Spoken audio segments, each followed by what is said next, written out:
أشهد أن لا إله إلا الله وحده لا شريك له وأشهد أن محمدا عبده ورسوله أما بعد فأعوذ بالله من الشيطان الرجيم بسم الله الرحمن الرحيم الحمد لله رب العالمين الرحمن الرحيم مالك يوم الدين إياك نعبد وإياك نستعين اهدنا الصراط المستقيم صراط الذين أنعمت عليهم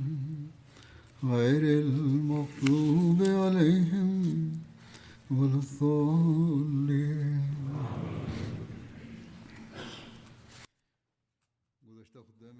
كنت أتحدث في الخطبة الماضية عن تقسيم غنائم حنين، وهناك تفاصيل أخرى لذلك. وكما ذكر سابقا أن النبي صلى الله عليه وسلم حين قسم غنائم حنين وأعطى المجاهدين نصيبهم منها خص الخمس كله تقريبا لتوزيعه على المؤلفة قلوبهم من سادة قريش وغيرهم من زعماء العرب.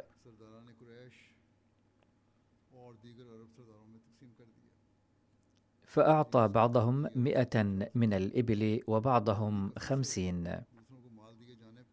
فلما رأى بعض شباب الأنصار كثرة ما أعطي غيرهم من المال وجدوا في أنفسهم وظنوا أنهم بسبب خدماتهم وحبهم لرسول الله صلى الله عليه وسلم كانوا أحق بهذا المال من غيرهم، حتى أخذوا يتحدثون فيما بينهم قائلين: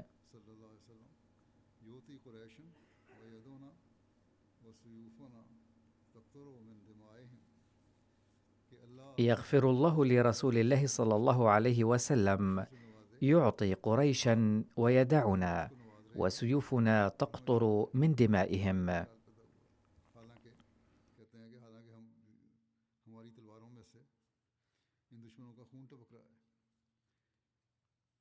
كذلك قال بعضهم: إذا كان في الشدة فنحن، ويعطي الغنيمة غيرنا. فلما بلغ ذلك النبي صلى الله عليه وسلم دعا سعد بن عبادة رضي الله عنه رئيس الأنصار، وعند البعض هو من نقل هذه الأقوال، فسأله النبي صلى الله عليه وسلم: فأين أنت من ذلك يا سعد؟ فقال سعد: يا رسول الله، أنا واحد من قومي. فأمر النبي صلى الله عليه وسلم سعدا أن يجمع الأنصار، فاجتمعوا في خيمة وحضرها بعض المهاجرين أيضا. فقال النبي صلى الله عليه وسلم: إنني دعوت الأنصار فقط، فأرجعهم. ثم خاطب النبي صلى الله عليه وسلم الأنصار قائلا: يا معشر الأنصار، ما هذا الذي بلغني عنكم؟ فقال أولو الرأي من الأنصار: يا رسول الله، ما قال ذلك منا أحد من أهل الرأي والعقل، وإنما قاله بعض شبابنا الذين غلبت عليهم العاطفة. وقالوا: غفر الله لرسول الله صلى الله عليه وسلم، يعطي قريشا ويتركنا، وسيوفنا ما تزال تقطر من دمائهم.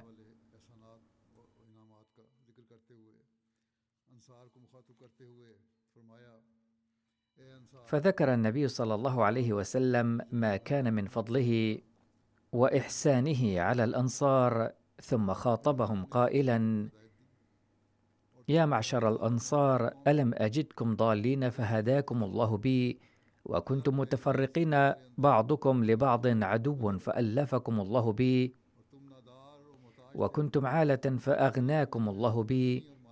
فكان الأنصار يردون على كل جملة: الله ورسوله أمنوا.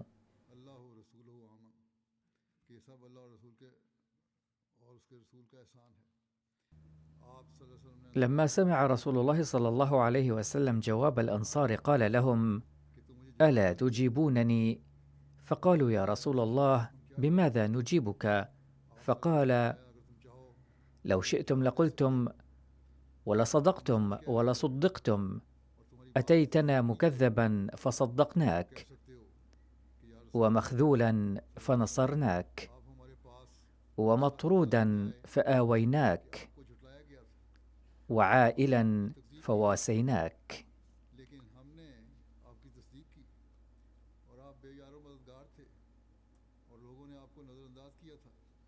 فلما سمع الأنصار كلام النبي صلى الله عليه وسلم هذا لم ينطق أحد منهم، بل أطرقوا خجلا يستمعون إلى كلامه.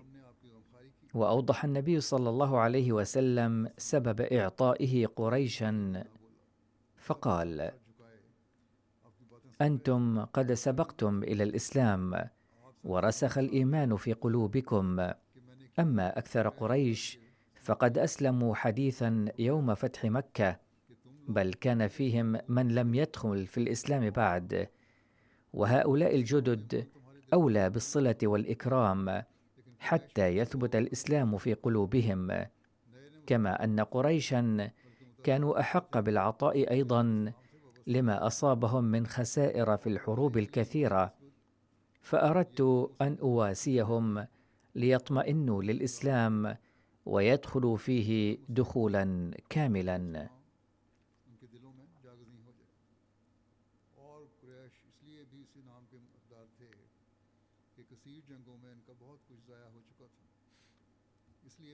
ثم قال النبي صلى الله عليه وسلم: ألا ترضون أن يرجع الناس بالغنم والبعير وترجعون برسول الله صلى الله عليه وسلم إلى رحالكم؟ والله للذي ترجعون به خير مما يرجعون به. وقال: لو سلك الناس واديا أو شعبا وسلك الأنصار واديا أو شعبا لسلكت وادي الأنصار أو شعبهم، أي انضموا إلى جماعة الأنصار.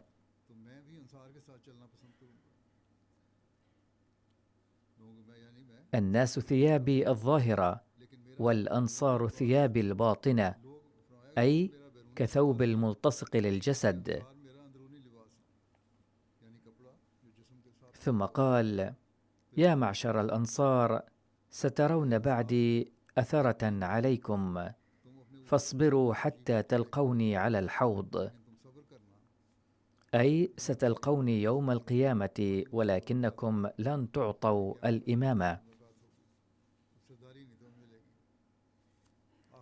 وفي الختام دعا النبي صلى الله عليه وسلم للأنصار وقال: اللهم ارحم الأنصار وأبناء الأنصار وأبناء أبناء الأنصار. ويقول الراوي: كان رسول الله صلى الله عليه وسلم يخاطبهم بهذا، والأنصار يبكون حتى ابتلت لحاهم بالدموع، وهم يرددون: رضينا برسول الله قسما وحظا.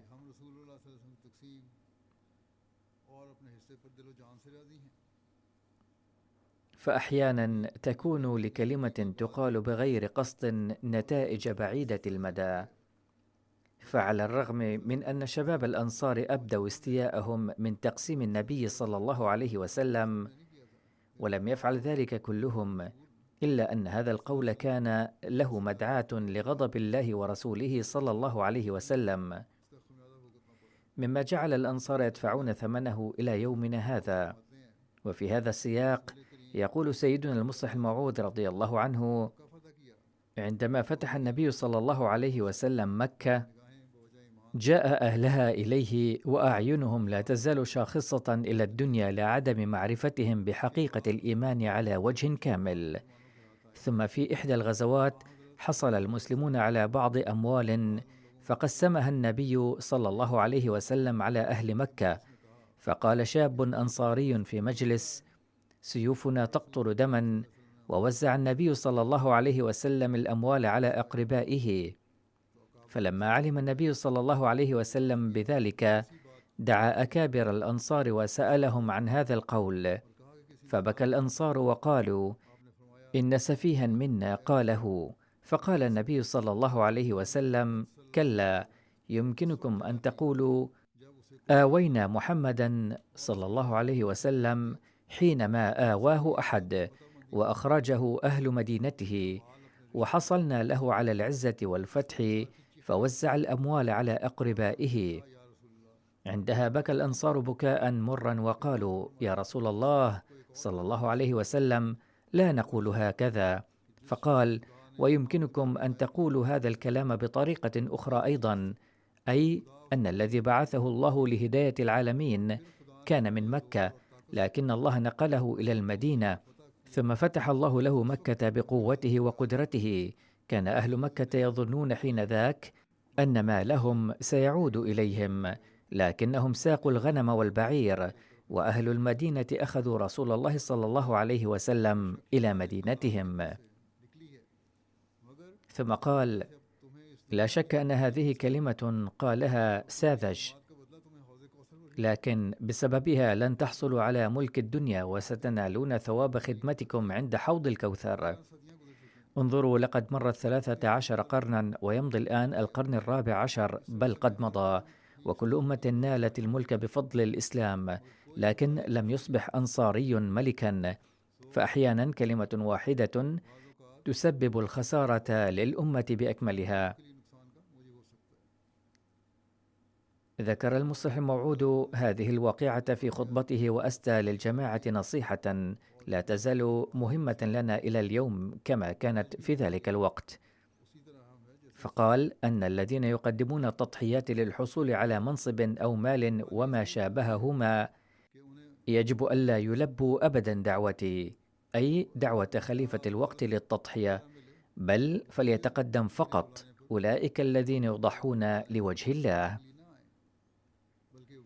لأنني إنسان ضعيف ومريض ولا أستطيع أن أحمل منة أحد، فأنا لا أطلب شيئا لنفسي، ومن يعطي لوجه الله تعالى فليفعل، وسيجازيه الله تعالى.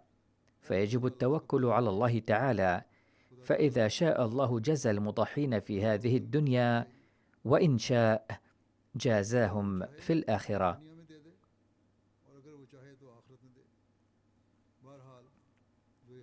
على كل حال، من يضحي بإخلاص فتضحيته لا تضيع. لا أحد يستطيع أن يضيع تضحية المؤمن، فالمضحون الصادقون هم أولئك الذين يضحون لوجه الله ولا يضحون واضعين الدنيا في الحسبان.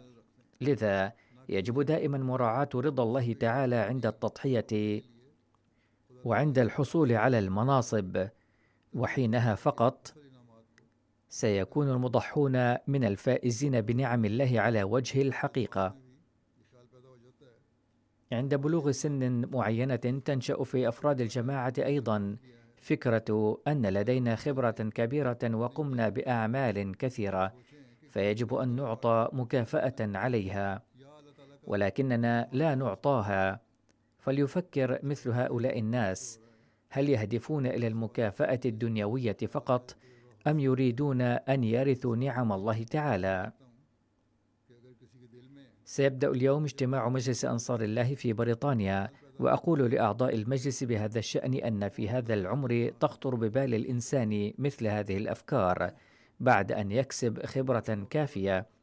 فإذا نشأت في قلب أحد فكرة كهذه بخصوص خبرته وخدمته فلينزعها من ذهنه وليسعى لنيل رضا الله تعالى.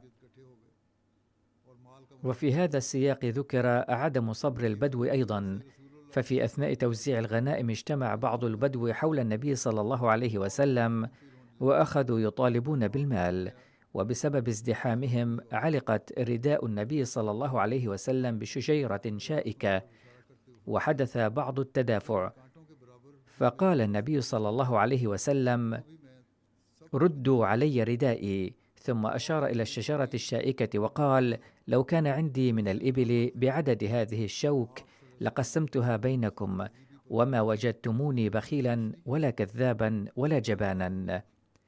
لم يوبخ النبي صلى الله عليه وسلم البدو على هذا التصرف غير المهذب، ولم يغضب منهم، بل ابتسم وأصلح سلوكهم بأحسن أسلوب، وأعطاهم المال أيضا. ذكر المصلح موعود رضي الله عنه هذه الحادثة قائلا: بعد التفرغ من هذه الغزوات كان على رسول الله صلى الله عليه وسلم أن يوزع على جيش المسلمين كما جرت العادة المال والثروة التي تراكمت من الغنائم والأموال المدفوعة فدية للأسرى، فبدلا من توزيعها على المسلمين وزعها على أهل مكة ومن حولها الذين لم يدخل الإيمان في قلوبهم، بل كان معظمهم كفارا. أما من أسلم منهم فقد كانوا حديثي العهد بالإسلام، وكان الأمر غريبا في نظرهم أن يوزع قوم أموالهم على أناس آخرين، فازداد بعض الناس طمعا وجشعا بدلا من أن يخلق هذا التوزيع البر والتقوى في قلوبهم.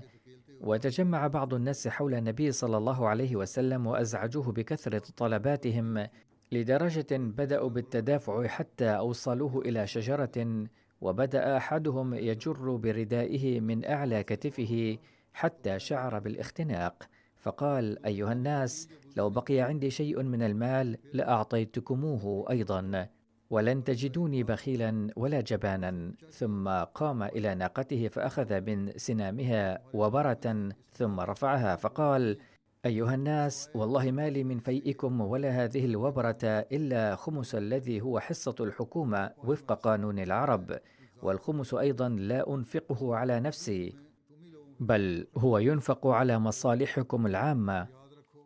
واذكروا أن الخائن سيكون يوم القيامة مذلولا أمام الله بسبب خيانته.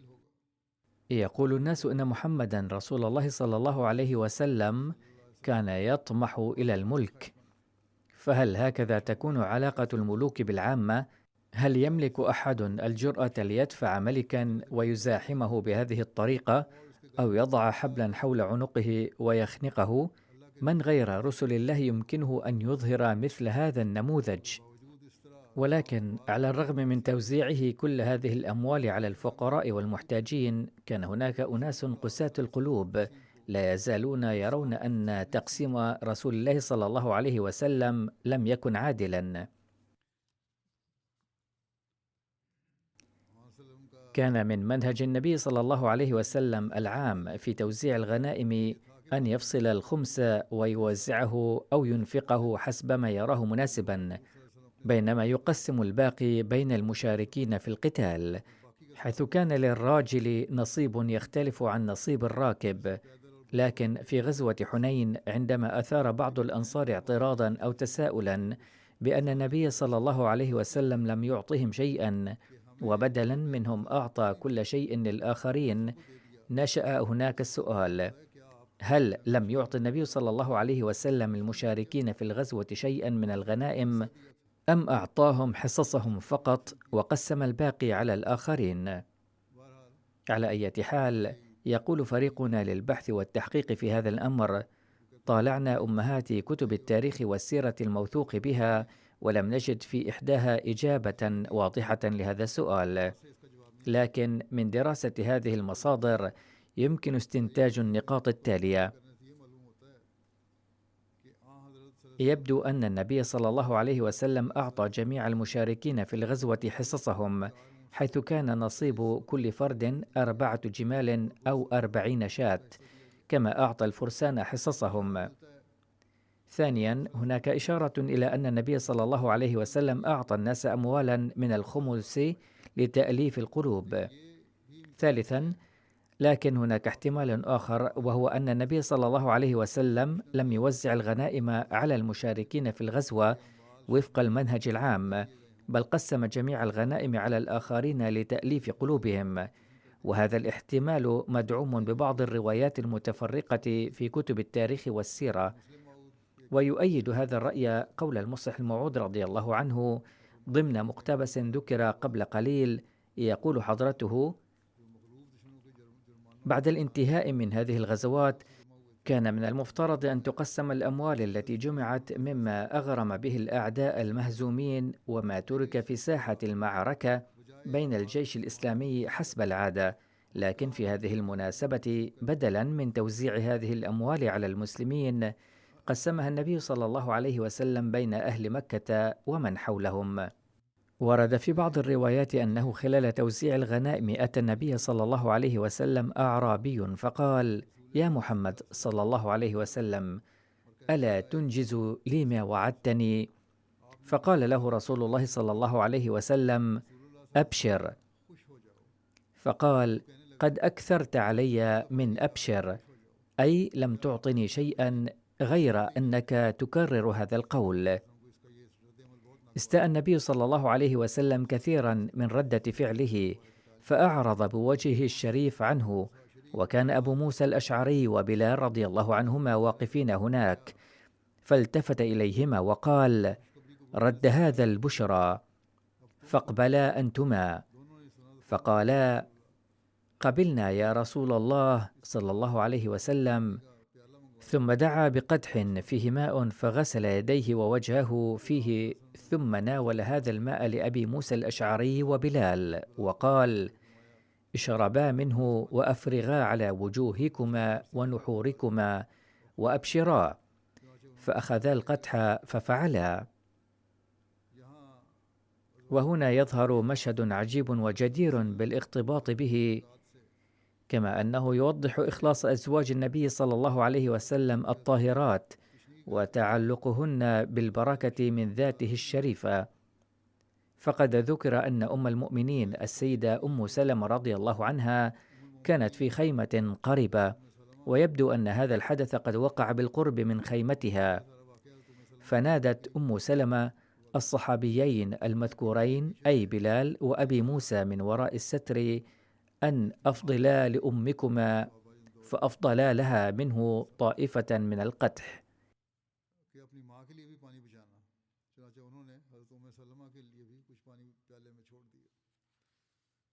ورد في إحدى الروايات أن رجلا أتى النبي صلى الله عليه وسلم فرأى قطيعا عظيما من الغنم في واد بين جبلين، فسأل النبي صلى الله عليه وسلم أن يعطيه إياه، فأعطاه إياه فورا. فأتى قومه بهذا القطيع فقال: أي قومي، أسلموا وآمنوا بمحمد صلى الله عليه وسلم، فوالله إنه لا يعطي عطاء ما يخاف الفقر. كتب كتاب السيرة أن هذا الحدث المذكور أيضا وقع في هذه المناسبة، وهو ما روي في بعض الأحاديث. على أي حال سأذكر الأحداث الأخرى فيما بعد إن شاء الله. أما الآن فأريد ذكر بعض المتوفين، وسأصلي عليهم صلاة الغائب بعد صلاة الجمعة. الذكر الأول هو للسيد فهيم الدين ناصر، الذي كان داعية الجماعة في رومانيا، وتوفي في الأيام الأخيرة عن عمر يناهز 52 عاما. إنا لله وإنا إليه راجعون. كان بفضل الله تعالى منضما إلى نظام الوصية. دخلت عائلته في الأحمدية من خلال جده الأكبر حضرة ميرزا علم الدين، الذي حصل على شرف البيعة للمسيح الموعود عليه السلام عبر المراسلة. كان السيد نور محمد إمام المسجد في قرية لودي ننغل القريبة من قاديان. رجع بعد بيعته للمسيح الموعود عليه السلام إلى قريته، فأعلن أن الإمام المهدي قد جاء وهو صادق فآمنوا به. فكان ميرزا علم الدين أيضا ممن بايعوا بواسطة الرسالة.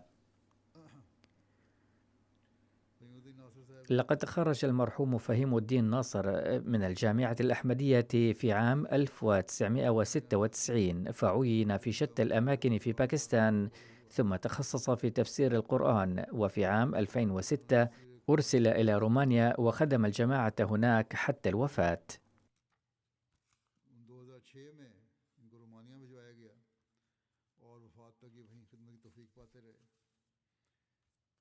تقول زوجته السيدة نصيرة فهيم إنه كان زوجا مثاليا، فكان يفطن إلى مشاعري وأحاسيسي دون أن أنطق بها، فكان أبا يعتني كثيرا بأولاده.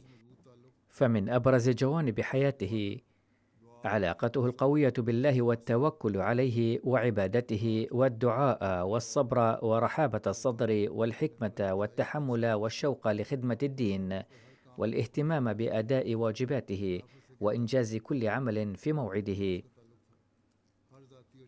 كما كانت له علاقة حب وإخلاص قوية بالخلافة، فكان يكتب لخليفة المسيح قبل كل عمل له سواء كان شخصيا أو للجماعة ويطلب منه التوجيه. وربى أفراد الجماعة وأولاده دوما من خلال قدوته، وكان أسلوبه للنصح رائعا، وكان من عادته أداء الصلوات في وقتها والتهجد والنوافل، فقد ظل يهتم بالصلوات حتى حين اشتد مرضه، وأخيرا حين تفاقم المرض كثيرا وتحول إلى السرطان وتعذر عليه النطق، طلب بالإشارة دفترا ثم كتب فيه: العبادة والدعاء والخرور على أعتاب الله في كل مشكلة وساعة حرجة.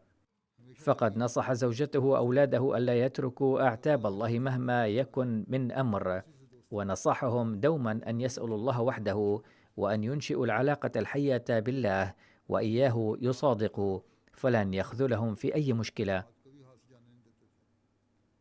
لم يكن يفوت أي فرصة للتبليغ والتعريف بالجماعة، فكان يحمل معه دوما كتب الجماعة والنشرات الدعوية، فكلما زار الأطباء في المشفى بلغهم رسالة الإسلام، وكان يشكر الله على أنه بلغ الأطباء الإسلام.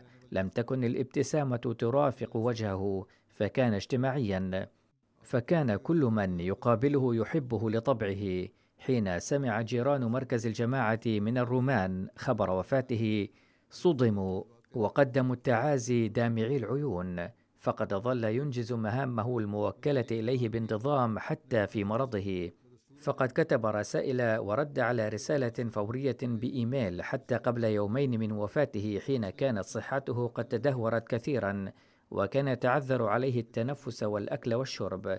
كانت عنده رغبة عارمة في أن تكون الجماعة قوية في رومانيا، ومن أجل ذلك كان يسعى أيضا بحكمة نظرا للأوضاع في البلاد. كان يقول لأولاده أنه يجب أن يتسبب سلوكهم وعملهم في نشر الدعوة.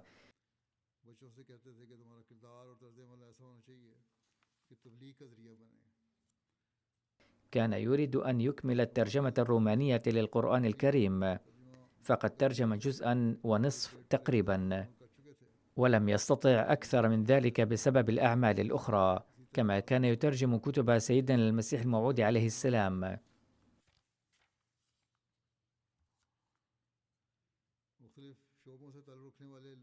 كان المرحوم كلما قابل السكان المحليين من شتى المهن قالوا إن لغته راقية وأدبية يتحدث بها الأساتذة الجامعيون، وكانوا يقولون إننا لم نسمع قط أي غير روماني يتحدث باللغة الرومانية الرائعة مثله، فكانت لغته راقية.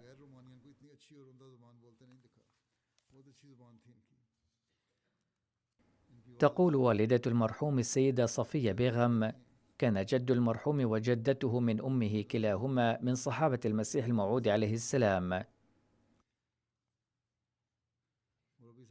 كان ابني المربي يتخلق بأسمى الأخلاق، وهذا ما يذكره الجميع، فكان الله قد أكرمه بحسن المعاملة والصبر والشوق للأعمال الدينية، فكان ابنا مطوعا. كان والده قد رأى في الرؤيا قبل ولادته أنه يحمل طفلا وينظر إلى القمر والنجم على جبينه، فحين صار مربيا فهمنا أنه سيتألق حتما يوما ما، فقد ذهب إلى رومانيا في 2006 وكان أول داعية في رومانيا، وتعلم اللغة الرومانية الراقية وحصل على شهادة الإجازة فيها.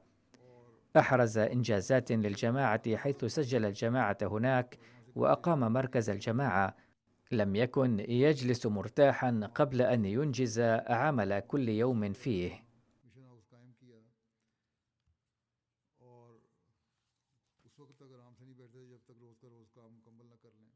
يقول أخوه رفيع الدين إنه سجل في الجامعة الأحمدية بعد الثانوية دون أن يحثه على ذلك أحد، ثم أدى مقتضيات الوقف بأروع الأساليب. في الحقيقة لم يكن يأخذ العطلة قط، وإنما طلب الرخصة عندما توفيت أخته الصغيرة.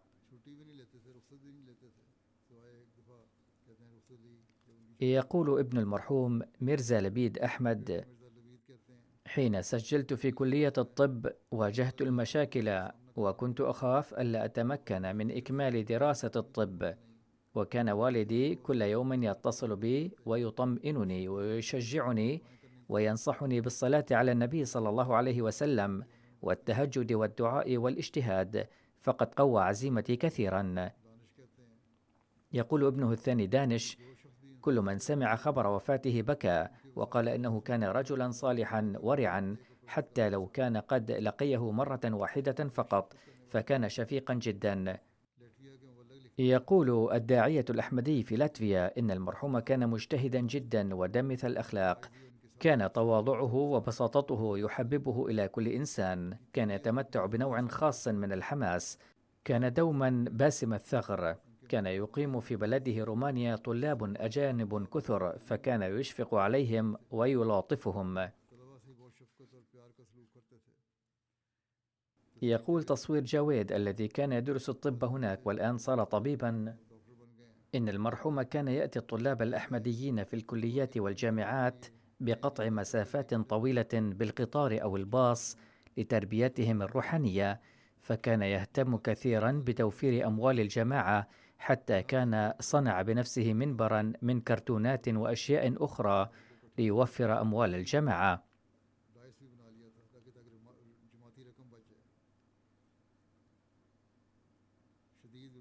ظل مواظبا على أداء صلواته في مرضه الشديد حتى آخر لحظة، كان إنسانا بسيطا متواضعا، وسعى لأن يربي أولاده أيضا على الطيبة والتواضع. وقال أخ من رومانيا اسمه رومان شمس: كان عندي امتحان صعب جدا في دراستي، وكنت أخاف الفشل فيه، فطمأنني المرحوم وقال: لا تحزن، فإني سأخبركم قبل الامتحان بأسبوع بأمور إذا عملت بها نجحت إن شاء الله. وبالفعل نفعتني ملاحظاته هذه. وقال السيد عديل عدينان أحد المبايعين الجدد في رومانيا: ذهبت به إلى المشفى، وفي اليوم التالي ساعدني في أمر من أمور الجماعة، وسافرنا لأجله إلى مدينة قريبة، فظل يتكلم في الطريق حول موضوعات شتى، ولبضع دقائق صارت نبرته عاطفية، حيث قال لي: إذا أنا مت فادفنوني هنا، ذلك لكي يعلم الناس أنه عمل هنا وأحدث خلال إقامته هنا تغييرا طيبا في الناس. وكتب أيضا: تدهورت صحته كثيرا، لكنه ظل يعمل على حاسوبه الخاص دائما، ويكتب الرسائل ساعيا كل السعي لمواصلة عمله، كان مهتما دائما بدين الله وبخير الناس، ولم يهتم بنفسه حتى آخر لحظة من حياته. ثم كتب هذا المبايع الجديد: لقد رأيت الداعية المرحوم يضحي بوقته ونومه من أجل الآخرين، ثم يشكر الله على أنه قد وفقه لخدمة الآخرين. لم أسمع من لسانه كلمة سيئة واحدة عن أي شخص قط. كان يدعو الله تعالى باكيا ليس لأهله فقط، بل لجماعتنا في رومانيا ولأبنائها كلهم. لم يأخذ عطلة يوم واحد من العمل، ولم يسترح كثيرا، لأنه كان يقول إن واجبه خدمة الجماعة في كل مجال بكل ما أوتي من قوة وكفاءة، مهما كلفه ذلك من نومه أو صحته. كان يتوكل على الله كل التوكل دائما، وكان يوصي الآخرين أيضا بالتوكل على عون الله تعالى.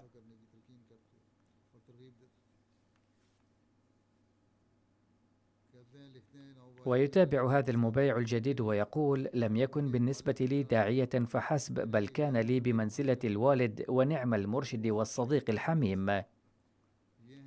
هذه هي صفات الداعية كما ذكرها هذا المبايع الجديد، وهذه التربية وهذه القدوة هي التي تسهل على الداعية مهمة التبليغ والتربية وتأتي بنتائج طيبة. لقد ضحى بحياته في سبيل الدين في الغربة، وعلى هذا فإن مقامه مقام شهيد. لقد وفى بعهده حتى آخر لحظة من حياته وفاء رائعا. لقد رأيت أنا أيضا ابتسامة مترسمة على وجهه دوما. توفي المولوي عبيد الله وهو يعمل داعية في موريشيس، فذكره حضرة المصلح الموعود رضي الله عنه بالخير، ثم قال ناصحا الجماعة: إن مثل هؤلاء شهداء، وعلينا أن نتلقى الدرس من المرحوم. ولا جرم أنه هكذا كانت سيرة المرحوم فهيم ناصر أيضا.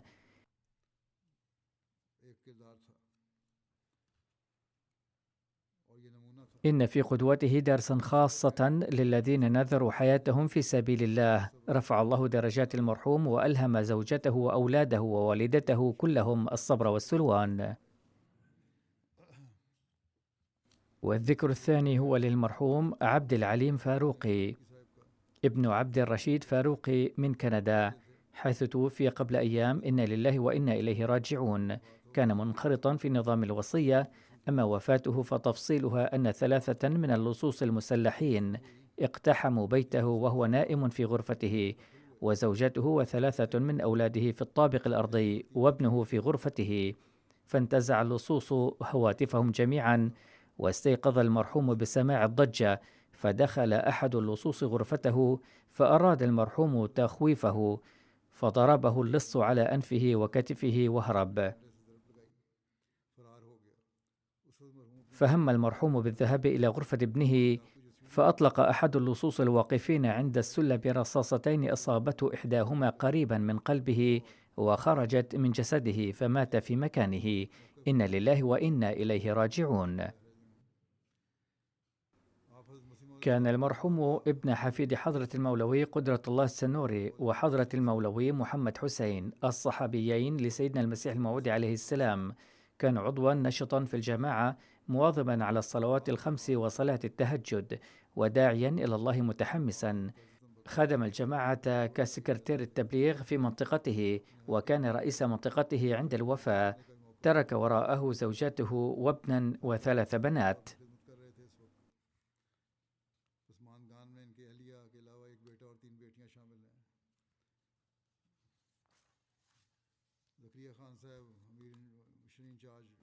قال الداعية المسؤول السيد زكريا خان وهو من أقربائه: كان المرحوم كبير الصلاح ونافعا للناس. أخبرتني زوجته أنه كان يداوم على صلاة التهجد ويؤدي الصلوات ال5 على أحسن وجه، وكان داعيا إلى الله متحمسا وشديد الولاء والوفاء للخلافة.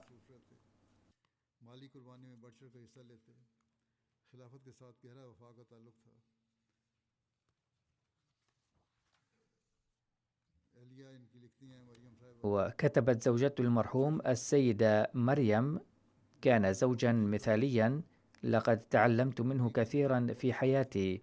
كان عنده شغف كبير وولع مذهل للتبليغ والدعوة. كان يفكر في خطط جديدة للتبليغ ثم يسعى للعمل بها. كان شديد الولاء للخلافة. كانت معاملته مع الجيران طيبة جدا، وقد أحبه الجميع. كان طيب الطبع ومشفقا. كان يصلي في البيت جماعة، وكان يوصي أولاده بذلك.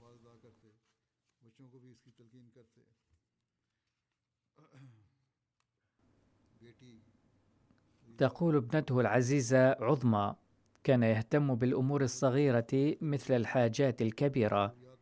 كان طول النهار مشغولا إما بعمله أو بأعمال الجماعة، ومع ذلك عند وقت النوم كان يأتي غرفتنا ويسأل ويهتم بأحوالنا: كيف مضى الوقت؟ هل صليتم الصلوات أم لا؟ وكان يخبرنا عن نفسه أيضا، فكان هناك جو ودي معنا. ويقول ابنه العزيز كظيم: كان والدنا قدوة لنا، ويقول: سأحاول إن شاء الله أن أسير على نهجه. كنا نذهب كل يوم أحد للتبليغ، وحيثما كانت تتوفر فرصة كنا نقيم طاولة التبليغ، وهو أيضا جعلني أحفظ القرآن. ويقول شجر فاروق الصاحب الذي كان المرحوم ابن أخيه، وقد كتب أيضا نفس الشيء وبين جميع الخصال: كان إنسانا صاحب قلب صاف وسيرة طيبة وأخلاق عالية، وقد وفق لأداء العمرة. وهناك أيضا قال الناس: لقد رأينا فيه شغفا بالعبادة وتوجها فيها مما هو جدير بالثناء. وكان يهتم بتربية بناته دائما، فعندما بلغت ابنته 15 سنة سألني هل ينبغي أن نعطيها هاتفا أم لا، ثم لما وصله توجيهي عمل به وفقا لذلك، وكان يلاحظ كل شيء بدقة. وإلى جانب التبرعات الواجبة كان يشارك في باقي الحملات المالية على سعة وبنشاط كبير، وكان يرسل أيضا مالا كثيرا لخدمة الفقراء في باكستان. وتقول والدته: كان ابني مخلصا جدا للجماعة ويحب الخلافة حبا شديدا، كان يعطي أهمية للصدق في كل شيء، كان يعامل الصغير والكبير بمودة، كان عنده شوق كبير للتبليغ، فكان يخرج كل أحد للتبليغ، وكان ملتزما بأداء صلاة التهجد، وكان يساعد الآخرين. وتقول: كان عنده شوق شديد لأداء الصلاة الجماعة، حتى إنه كان أحيانا يتصل بي من عمله ويقول: إذا لم تصلي بعد فانتظريني، أنا قادم وسنصلي معا. نسأل الله تعالى أن يغفر له ويرحمه، وأن يمنح الصبر لوالدته وزوجته وأولاده، ويوفق ذريته للتأسي بأسوته الحسنة ورغباته الطيبة.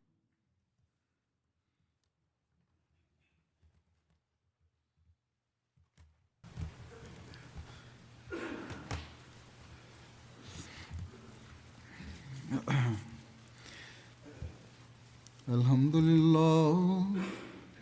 لله نحمده ونستعينه ونستغفره ونؤمن به ونتوكل عليه ونعوذ بالله من شرور أنفسنا ومن سيئات أعمالنا.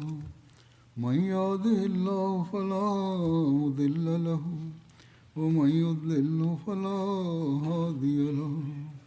ونشهد أن لا إله إلا الله ونشهد أن محمدا عبده ورسوله. عباد الله رحمكم الله، إن الله يأمر بالعدل والإحسان وإيتاء ذي القربى وينهى عن الفحشاء والمنكر والبغي يعظكم لعلكم تذكرون.